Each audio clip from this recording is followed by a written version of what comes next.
अस्सलामुअलैकुम दोस्तों, आज की इस वीडियो में हम बात करेंगे रुडयार्ड किपलिंग के बारे में कि रुडयार्ड किपलिंग कौन था। उनकी लाइफ के बारे में बात करेंगे कि उनकी लाइफ में क्या हुआ था और क्या नहीं हुआ था। इसके साथ साथ हम उनकी वर्क्स के बारे में यानी इंग्लिश लिटरेचर में उनकी कंट्रीब्यूशन क्या थी उसके बारे में भी हम इस वीडियो में बात करेंगे। और फिर इसके बाद हम रुडयार्ड किपलिंग की 9 ऐसे क्वेश्चंस के बारे में बात करेंगे जो कि ज्यादातर एग्जाम्स में आते रहते हैं। तो चलो वीडियो स्टार्ट करते हैं।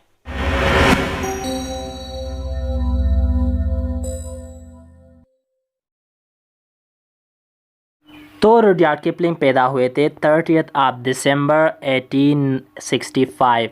वो कब पैदा हुए थे? 30 दिसंबर 1865 को पैदा हुए थे। कहाँ पे पैदा हुए थे? वो पैदा हुए थे इंडिया में। इंडिया में कहाँ पे पैदा हुए थे? बम्बई में पैदा हुए थे। ओके, उनके बारे में, रुडयार्ड किपलिंग के बारे में आपको ये बात पहले बताता चलूँ कि वो बहुत ज़्यादा रेसिस्ट आदमी था। ओके, उनमें अगर उनकी वर्क्स को आप देखें तो उनमें आप रेसिज्म फाइंड करेंगे उनके बाज़ वर्क्स में। ओके, वो उनकी अगर एक पोएम है वाइट मैन्स बर्डन। इस पोएम को अगर आप देखोगे, उसको पढ़ोगे तो आपको मालूम हो जाएगा कि वो बहुत ज़्यादा रेसिस्ट आदमी था।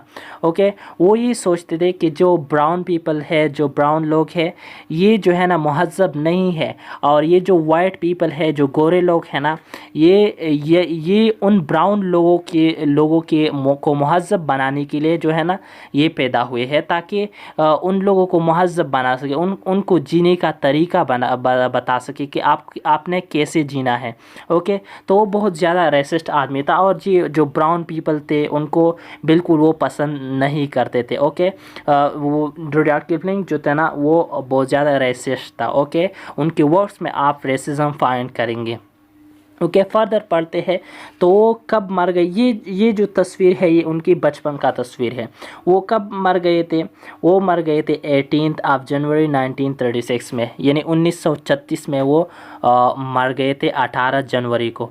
ओके, उनकी जो फेमस वर्क है, फेमस नावल है उनका, वो है किम। ओके, वो उन्होंने लिखा था, किम उन्होंने लिखा था 1901 में, और ये उनकी नावल्स में से सबसे मशहूर नावल है। उन्होंने 5 नावल्स लिखे थे। ओके, और उनमें ये सबसे मशहूर नावल है किम। ओके, जो कि उनकी नावल्स में से सबसे ज़्यादा पढ़े जाने वाला है। ओके, उनकी जो फेमस पोएम है वो है मैंडले, और मैंडले उन्होंने लिखा था 1890 को। ओके, और ये उन राइटर्स में से है, रुडयार्ड किपलिंग उन राइटर्स में से है जिन्होंने इंग्लिश लिटरेचर में जो है ना नोबेल प्राइज़ इंग्लिश लिटरेचर की वजह से जीता था। मतलब उन्होंने लिटरेचर में ऐसा काम किया था कि उनको इसी के बदले उनको नोबेल प्राइज़ जो था ना वो मिल गया था। ओके, ये उनका पहले भी मैं आपको बताया कि किम उनका जो है ना उनका मशहूर नावल है, और इस किम की वजह से वो जाने जाते हैं। ओके, फर्दर रुडयार्ड किपलिंग के बारे में पढ़ते हैं। तो रुडयार्ड किपलिंग की चाइल्डहुड के बारे में बात करते हैं। तो वो उनकी जो वालिद थे, हिज फादर, उनका नाम क्या था? John Lockwood Kipling. John Lockwood Kipling उनकी वालिद का नाम था, फादर का नाम था। उनकी माँ का नाम क्या था? उनकी माँ का नाम था एलाइस किपलिंग। ओके, ये उनकी माँ का तस्वीर है। और ये जो उनके माँ बाप थे वो कहाँ पे पैदा हुए थे? वो ब्रिटेन में पैदा हुए थे। वो ब्रिटेन में पैदा हुए थे, और रुडयार्ड किपलिंग जो था ना वो बम्बई में पैदा हुआ था, इंडिया में। ओके, तो वो कैसे हो गया था? क्योंकि उस ज़माने में जो था ना सारे बरसग़ीर पर जो था ना अंग्रेज़ों का हुकूमत था, तो यहाँ पे भी अंग्रेज़ रहते थे। तो इसी वजह से जो है ना रुडयार्ड किपलिंग यहाँ पे पैदा हुए थे, इंडिया में पैदा हुए थे। ओके, और उनकी जो सोशल होम थी उनकी पेरेंट्स का, वो था Lord England. Okay, Lord England, ये उनकी सोशल होम का नाम है। ओके, फर्दर रुडयार्ड किपलिंग के बारे में पढ़ते हैं। तो उनकी कैरियर के बारे में अब बात करते हैं। तो उनकी कैरियर में उन्होंने क्या किया था कि इन 1889 ही स्टार्टेड राइटिंग। 1889 में 1889 को उन्होंने राइटिंग स्टार्ट की, मतलब नावल्स लिखना स्टार्ट किए, पोएम्स लिखना स्टार्ट किए, शॉर्ट स्टोरीज़ लिखना उन्होंने स्टार्ट किए। इन 1882 ही स्टार्टेड वर्किंग। 1882 में 1882 में उन्होंने फिर काम करना शुरू कर दिया। ओके, कुछ कमाना उन्होंने शुरू कर दिया। फिर उसके बाद जो है ना 18 of January of 1892 he get married with American Caroline Balestier. उन्होंने 18 जनवरी 1892 को उन्होंने जो है ना एक अमेरिकन एक लड़की थी कैरोलिन बेलेस्टर से उन्होंने 18 जनवरी 1892 को शादी की थी। फिर क्या हुआ था, ऑन 29 ऑफ दिसंबर ऑफ 1892 29 दिसंबर 1892 को क्या हुआ था, उनकी जो फर्स्ट डॉटर थी वो पैदा हुई थी। ओके, और उन्होंने उस अपनी डॉटर का नाम क्या रखा था, वो जोसेफिन उन्होंने रखा था। फिर on February of 1896 second daughter. फिर फरवरी 1896 को फिर जो है ना उनकी दूसरी बेटी पैदा हुई, और उस बेटी का नाम उन्होंने रखा था एल्सी। ओके, फर्दर जो है ना रुडयार्ड किपलिंग के बारे में पढ़ते हैं। ये उनके चंद इम्पॉर्टेंट वर्क्स है, चंद मशहूर वर्क्स हैं जो कि यहाँ पे बयान किए गए हैं। आप इससे जो है ना स्क्रीनशॉट भी ले सकते हैं। उसको मैं अगर पढ़ूँ तो टाइम ज़्यादा ले सकता है। ओके, तो आप इससे स्क्रीनशॉट जो है ना ले सकते हैं। ओके, फर्दर पढ़ते हैं रुडयार्ड किपलिंग के बारे में। एफ़ जो है ना उन्होंने लिखा था एफ़, ये एक मशहूर पोएम है, और इस पोएम ने जो है ना उनको बहुत ज़्यादा शोहरत दिया है, और ये पोएम सबसे ज़्यादा पढ़ी जाने वाली पोएम है एफ़। 1895 में उन्होंने इस पोएम को लिखा था, और इस पोएम में क्या है, ये हमें क्या दिखाता है, ये पोएम क्यों मशहूर है, इसकी वजह है क्योंकि उनमें जो है ना स्पीक अबाउट, ये किस चीज़ के बारे में, प्रिंसिपल्स के बारे में बात करते हैं, फाइट के बारे में बात करते हैं, नॉट हार्म द अदर्स ये दिखाता है, ट्राई इट अगेन। ये जो पोएम है ना एफ़, ये हमें एक किस्म की नसीहत देता है, एक किस्म की नसीहत करता है ये पोएम। ओके, ये हमें प्रिंसिपल्स दिखाते हैं, फाइट अगेंस्ट मतलब जो भी चीज़ें आपको मुश्किल आते हैं आप उनसे कैसे फाइट करेंगे, ये चीज़ हमें दिखाता है। Okay, not harm the others, दूसरों को नुकसान मत पहुंचाइएगा, ये चीज़ हमें दिखाया। ट्राई इट अगेन मतलब हमेशा कोशिश करते रहिएगा। ओके, अब उनकी डेथ कब हुई और कैसे हुई, ओके, ये अब हम बात करते हैं। ओके, तो वो कब उनकी डेथ हो गई थी, 18 ऑफ जनवरी 1936 को उनकी डेथ हो गई थी, 1936 को। ओके, और इसकी वजूहात क्या थे, कॉन्सिक्वेंसेस ऑफ डेथ, तो इंटरनल ब्लीडिंग हो रही थी उनकी, इंटरनल ब्लीडिंग, अंदर जो है ना उनकी खून बह रही थी जिस्म के अंदर, तो इसी वजह से उनकी डेथ हो गई थी। और उन्होंने क्या हमें छोड़ा है, लिटरेचर में उन्होंने क्या किया है, तो उन्होंने लिखी थी 5 नावल्स उन्होंने लिखी थी। इसके साथ साथ उन्होंने मोर देन 250 शॉर्ट स्टोरीज़, 250 से ऊपर उन्होंने शॉर्ट स्टोरीज़ लिखी है। और इसके साथ साथ उन्होंने इन 800 पेजेस ऑफ वर्सेस, 800 पेजेस के वर्सेस उन्होंने पोएम्स उन्होंने लिखे हैं। ओके, तो चंद क्वेश्चन है और उनके जवाबात भी दिए गए हैं।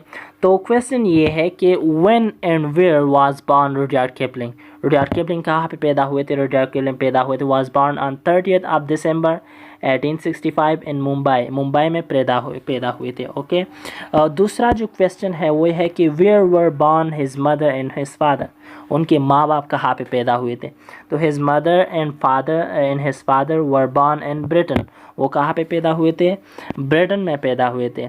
तीसरा जो क्वेश्चन है कि वो ये है कि the name of the social home का नाम क्या था, जो कि अब हमने पहले भी इसके बारे में बात की, तो उसका नाम क्या था, लॉन्ड लॉज था। ये वो सोशल होम है। ओके, चौथा जो क्वेश्चन है उसके बारे में, रुडयार्ड किपलिंग के बारे में कि what happened on the 18th of जनवरी 1892, तो इस पर क्या हुआ था, हमने पहले भी इसके बारे में बात की कि on 18th of January of 1892 he got married with American Caroline Balestier से उन्होंने 18th ऑफ जनवरी 1892 को शादी की थी। Okay, the F poem speaks about, explain it in की वर्ड्स। किस चीज़ के बारे में ए पोएम्स हमें दिखाता है कि, तो ये भी हमने बात की कि वो हमें क्या दिखाता है, प्रिंसिपल्स दिखाते हैं, हाउ टू फाइट, ओके, ये चीज़ हमें दिखाते हैं। और ये भी दिखाते हैं कि not harm the others, okay, try it again and again, ये हमें दिखाता है। और इसके साथ साथ the name of his wife in his two daughters, उनके डाटर्स के नाम कौन से थे और उनकी वाइफ का नाम क्या था, ओके।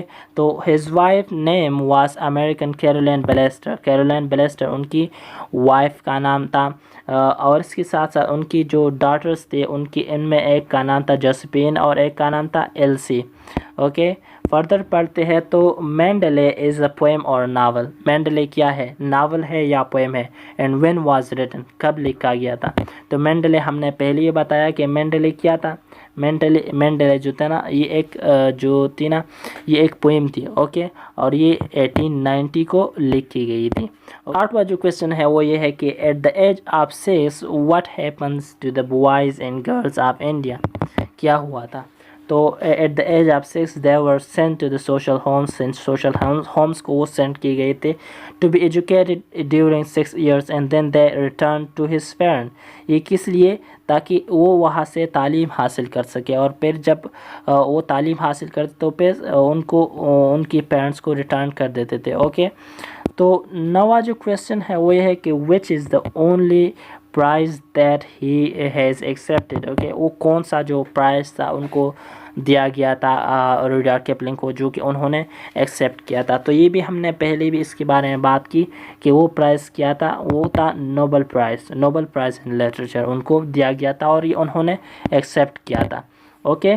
तो ये एक सेंटेंस है और ये कहा गया है कि इसको पूरा करें। तो इसको हम कैसे पूरा कर सकते हैं कि Rudyard Kipling could not join army because of his I site problems, उनकी आई साइट प्रॉब्लम्स थे, मतलब उनकी नज़र में थोड़ी सी कमी थी, जिसकी वजह से वो जो है ना आर्मी को ज्वाइन ना कर सके। मगर उसकी ख्वाहिश थी ताकि वो जो है ना आर्मी ज्वाइन कर सके, पर उन्होंने नहीं की थी, और उसकी वजह यही थी कि उनकी आई साइट प्रॉब्लम्स थे, ओके। जो कि आज इस वीडियो में हमने रुडयार्ड किपलिंग के बारे में बात की। अगर आपको ये वीडियो अच्छी लगी हो तो आपसे आखिर में एक रिक्वेस्ट है कि आप प्लीज़ हमारे चैनल को सब्सक्राइब करें और इस वीडियो को अपने दोस्तों के साथ शेयर करें, ताकि वो भी इसके बारे में, रुडयार्ड किपलिंग के बारे में जान सके। और वीडियो को लाइक ज़रूर करें और शेयर भी करें अपने दोस्तों के साथ। बहुत शुक्रिया।